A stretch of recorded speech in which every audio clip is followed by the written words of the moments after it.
It was a pretty difficult week in federal politics last week for Scott Morrison, our Prime Minister. If last week was difficult, this week became messy. Not any easier, one could say.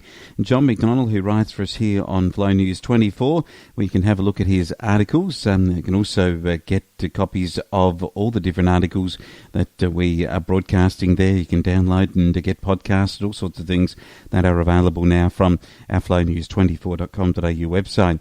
John writes for us on the Flow News 24 desk. The Prime Minister had a lot to contend with this week, the most significant thing being the defection of Craig Kelly to the cranky bench. Kelly's actions could have profound implications for the shape of politics in Australia well beyond the next election. The first implication flows from the fact that the coalition is now in minority government. Apart from issues related to votes on the floor of the House of Representatives, where Kelly has said he will give the government support on supply, process and things for which they have a mandate from the last election, but not necessarily anything else. And this gives the Prime Minister a clear basis on which to call an early election. He can ask the Governor-General to dissolve Parliament on the basis that the governing party needs a working majority to deal with the recovery from the pandemic. And this becomes a very important question for Scott Morrison.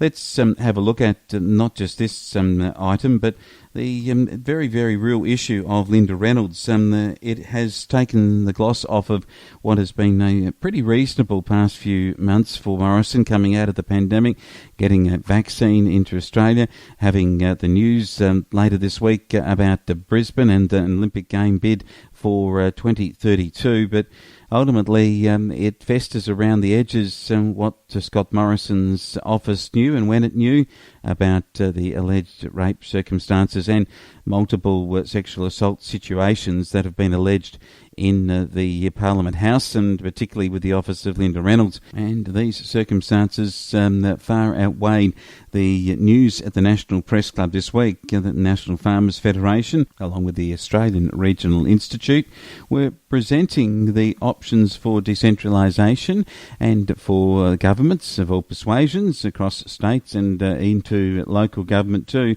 to begin the process of how we actually build a future in regional areas, the structures that we need, and not only that, but those types of demographics that are going to contribute to a widening up of the economy. And we would think the success of regional Australia in the economic recovery that is around the corner after the pandemic.